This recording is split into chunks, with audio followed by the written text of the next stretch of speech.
It is 7:02. I'm going to call the meeting to order and declaration of a quorum. Welcome to the meeting of the College Station Independent School Board of Trustees. We were elected at large to represent the interests of our community and our state in educating our students. Our mission for our students in this district is success each life, each day, and each hour. We adhere to all pertinent laws, policies, and procedures in posting agendas and conducting our meetings. The detailed agenda information was made available to us at least 72 hours in advance, and we have all come to this meeting informed and prepared.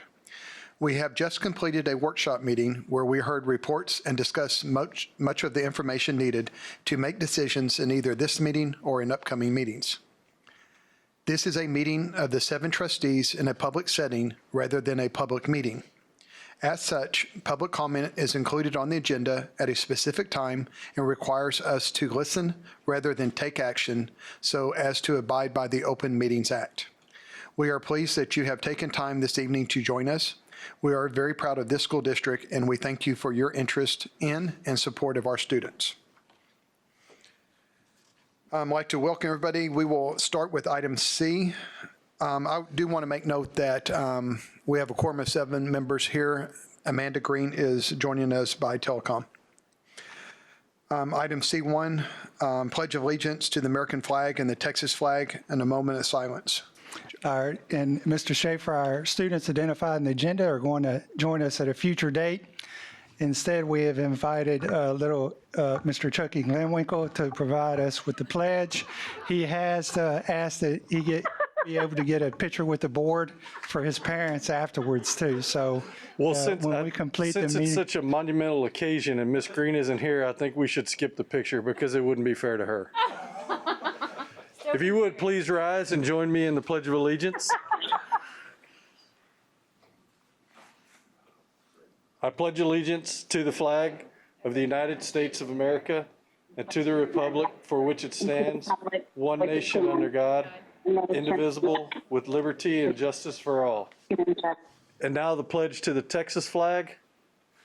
Honor the Texas flag. I pledge allegiance to thee, Texas, one state under God, one and indivisible. Please remain standing for a moment of silence.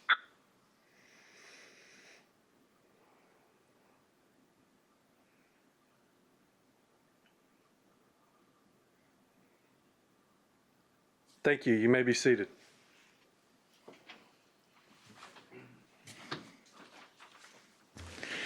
Thank you, Chuck. Top that, Mr. Schaefer. We will move to the consent agenda items. The items that we have on consent: E2, G, H2, H3, H4, J2, J3, J4, J5, J6, J7, J8, J9, J10, J11, J12, J13, and K1.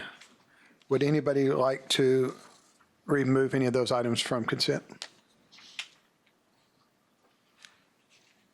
I would like to make a motion that we accept the rather lengthy consent agenda as presented.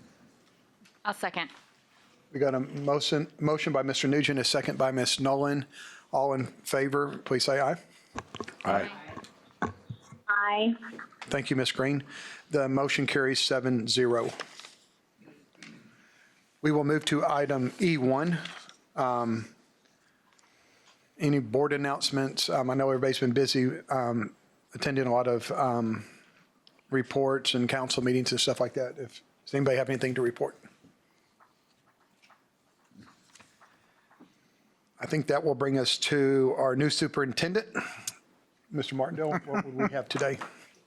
Am I still new, Mr. Schaefer? Because the last few months, I kind of feel like a veteran by now, just to be honest.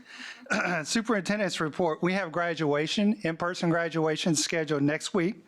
Those begin next Thursday, the 25th at 8 o'clock. That's College View High School. That'll be at Peach Creek Ranch. And of course, next Friday night, 8 p.m. at Tigerland Stadium's Consolidated. and closing it out Saturday evening at 8 o'clock at Cougar Field as College Station High School. A few reminders to our board members that, and I sent this information to you in transmittal with a map on where to report. Mr. Grimes is doing wonderful providing us a map and graphic as to where to report. When we report to Peach Creek Ranch Thursday evening, we will have your gowns there for you in the green room as identified on the map. After the ceremony, keep your gowns with you. And then Friday evening for Consol's graduation, we'll meet here in this boardroom, and then we'll walk over to the ceremony together. After that ceremony, keep your gown with you as well. Saturday for College Station High School, we'll meet in the front foyer of the school. I will be there. I'll meet you guys there. We'll walk over when it's time. And after that one, the third one, I'll collect your gowns and we'll get those taken care of. So just hang on to those so we don't lose them in transition of the 3 different evenings. So we're excited that we're positioned and planned and able to do this for our seniors. So again, that starts next Thursday evening.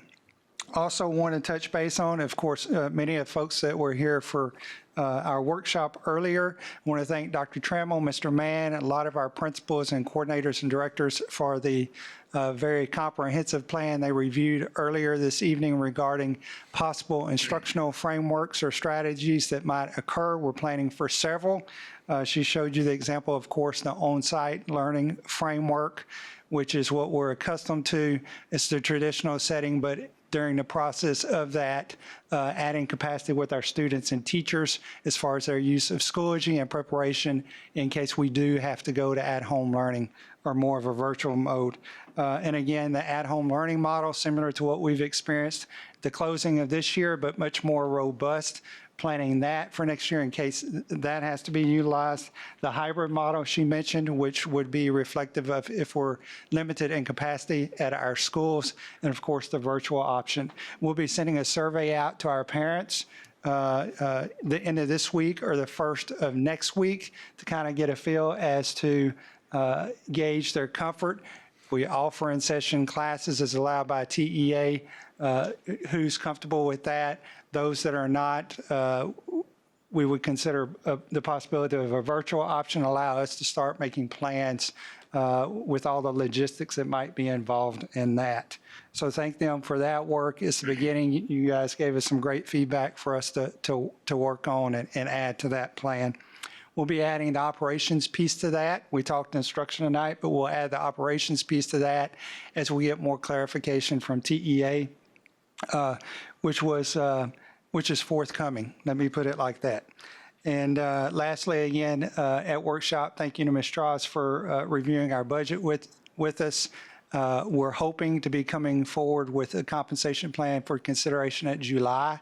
A lot of that has to do with, again, information from TEA and how they're going to be calculating average daily attendance in next year's budgeting cycle. And that is the driving piece in state revenue, is ADA. So we need that information before we make too many significant decisions associated with our budget. So, and of course, in August, we'll come forward with the proposed final budget for the board's consideration. So lots of different things going on, but those are the highlights. Mr. Schaefer, board, I'd be happy to answer any questions you might have. I guess one of the questions I have, I don't know who picked the short stick or straw to gather our gowns after 3 graduations. That would be a tough job. That would be the new superintendent. Okay. Other duties as assigned. There you go. All right. We will move to item F, hearing of citizens. Ms. Horn, is there any cards? Okay. Thank you. We will move to item H1, consideration, discussion, and possible action regarding the 2020-21 school year. Mr. Martindale.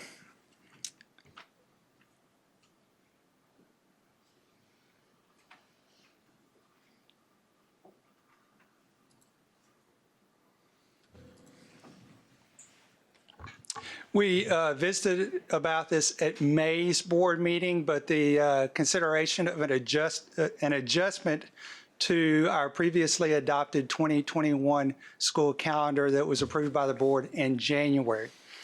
Considering the circumstances, the possibility of closure maybe due to COVID-19 next year, we reviewed some possible options to add capacity of instructional minutes back in our existing calendar without really digging in or increasing our contracted days of our teachers and those types of things. So I wanted to go through that presentation with you once more. We did collect feedback from our principals and our teachers, reviewed this particular presentation with our principals. They in turn reviewed it with their teachers, and we collected that feedback. I've shared that with you in the transmittal. All in all, yeah, I think the most significant is this particular recommendation, which I'll go through in just a moment, draws us down from 7 days when teachers first report to when kids report to school to 3. So understanding that crunches time on the front end, but all in all, the feedback understands the rationale and reasoning for trying to add some instructional time back considering our circumstances. So with that, this is the calendar that was adopted back January 21st. The state requires a minimum of 75,600 minutes of instruction within the school year. This calendar had 174 instructional days adopted in the calendar. An elementary day is considered 440 minutes. So in the current calendar that was adopted back in January, there's 76,560 minutes of instruction, which equates to, in essence, 2 extra days of minutes if we were to close down. Secondary day is 445 minutes for a total of 77,430, and that transitions to about 4 days of additional instruction or extra beyond what's required. So in essence, if we miss time, we have 4 days at the secondary level and 2 built into our calendar as presented. Whether we miss time or we're trying to compensate for a lot of the time that we missed this year, the suggestion of the thought process was how could we add some instructional time back to our calendar without creating too much of a burden with changing schedules with our families and those types of things. The commissioner presented an intersessional calendar as it's or a year-round type situation as well. And as I mentioned to you, it may, to make such a change like that would be something I'd rather send through the collective calendar adoption process and DEIC and that type of thing. I didn't feel comfortable with recommending such an extreme change.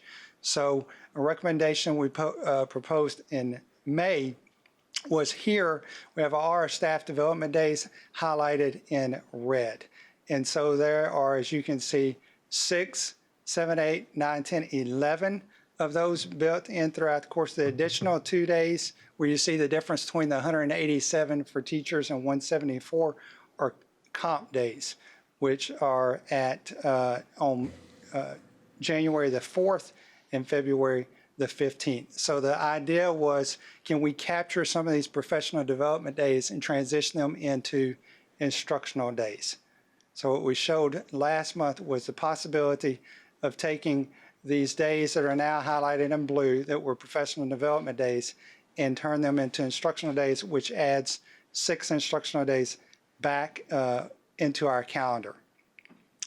With doing that, all the remaining professional development days will be allocated to the campus. In other words, there will be no new district initiatives that would require us to pull those folks from campus. We would allocate those back to the campus. There are still certain requirements as far as professional development at the state level that would need to be handled, but we're in essence giving that time back to the campuses since we would be transitioning this staff development time to instructional time. In this proposal, students will return to school on Thursday, August the 13th instead of Tuesday the 18th.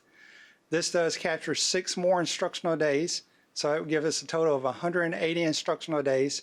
One thing this also does, in going to 180 days, it does make us eligible for the funding associated with additional days school year from TEA, which in essence means that we could provide remedial services in June and receive half-day funding ADA for kids K through 4 that we identified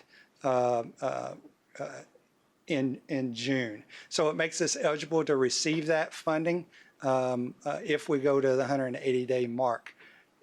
I really consider that a byproduct benefit of this, as opposed to acquiring some additional instructional time in case we have to close down.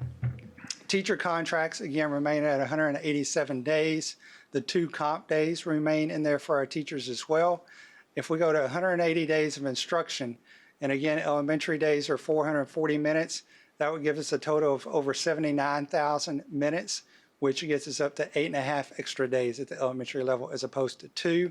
The secondary at 445 minutes gets us over 80,000, which gives us 10 extra days beyond the minimal requirements.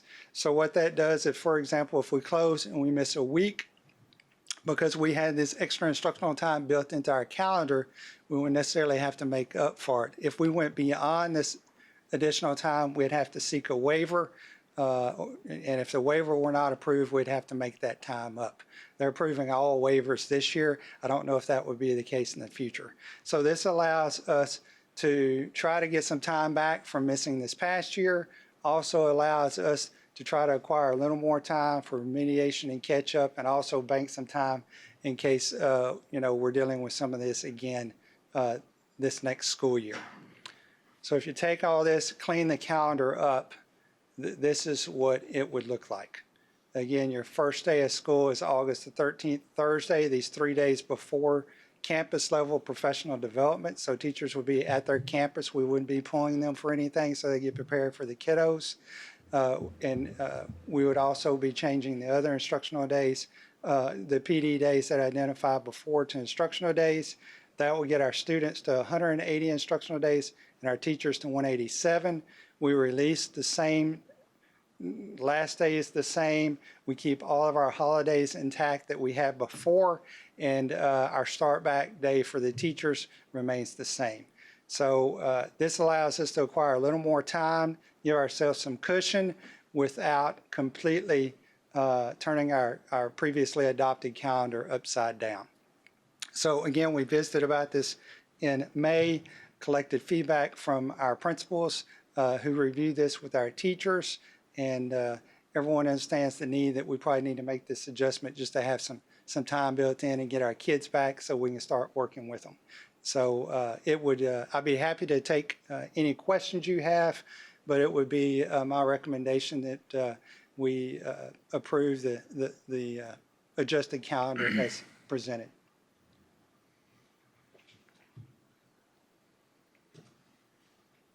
Thank you, Mr. Martindale.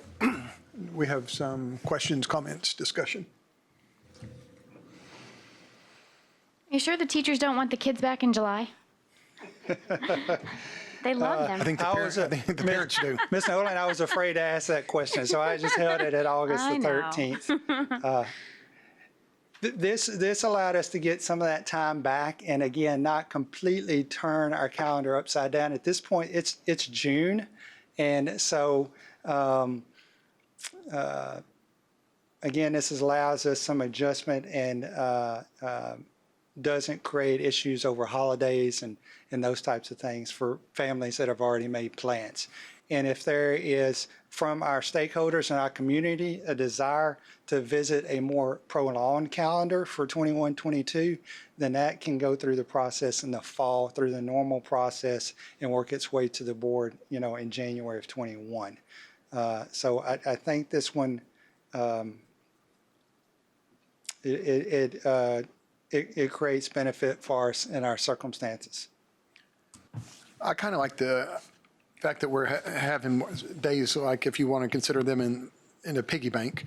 Probably one of the biggest concerns I have is I know some of the universities, when they leave for Thanksgiving, they're not coming back. The thing I like about the days we have here, if you look at our calendar, if things got that bad, and again, we have some of those days that could fill in there, and then at that point we could adapt our calendar and maybe take some days from either spring break or add it to the end of the year. But I think it's a good way to start, especially not knowing where we're headed. or what might come about. I'd agree that it's a nice, I wouldn't say compromise, I guess, but just a little bit of a give to get a few more days of instructions for our students. So I'm in support of it. And I'm also was just very pleased that when you reached out to the faculty and the teachers and administrators that to get their feedback, that they were also supportive of having just a little bit more instructional time with the students. So that was really heartening. So that alone, makes me want to support it because they support it. So I think also one of the good things on this is the chance in June to have some of the students that have that can need extra help. I mean, I think that's a good thing about this. It's going to give us some of the resources from the state to pay for that. Yeah, and to be perfectly honest with you, even if something occurred and we end up with 179 days and we don't have that funding available, it's something, as I review this, I start thinking, well, this is probably a practice we need to just have regardless. So it's quite possible that I'll be discussing with our elementary principals and maybe identifying kids would benefit from additional 2 or 3 weeks in June for additional support next year. Because the funding or not, I believe Ms. Green asked me the question about the funding last time. If you look at a daily rate for a teacher on the midpoint and then divide that in half, because we'll be looking at a half a day, so to speak, of remediation. And do that for 3 weeks, the cost would be a couple of $1,000s. So we could we could offer a number of classes, K through 4, for a very manageable cost that I think could have a significant impact for some of our kids that struggle the most. So I anticipate even if we don't get that funding, because we don't get to the 180, that's probably a practice we'll attempt to incorporate regardless, because I think that may be something we be worth value exchange on for us. That's a side note, but I think we'll probably look at doing that one way or the other. That might be one of the advantages, if there are positive things of COVID-19, if there is such a thing.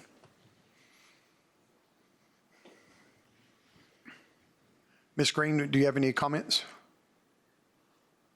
No, I kind of echo Ms. McAdams' statements that if this is what the administration recommends and the teachers, are fully in support, I am as well. So thank you.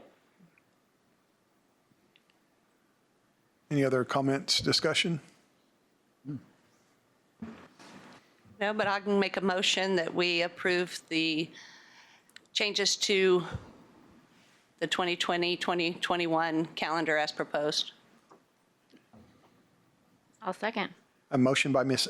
McAdams, a second by Ms. Nolan. All those in favor say aye.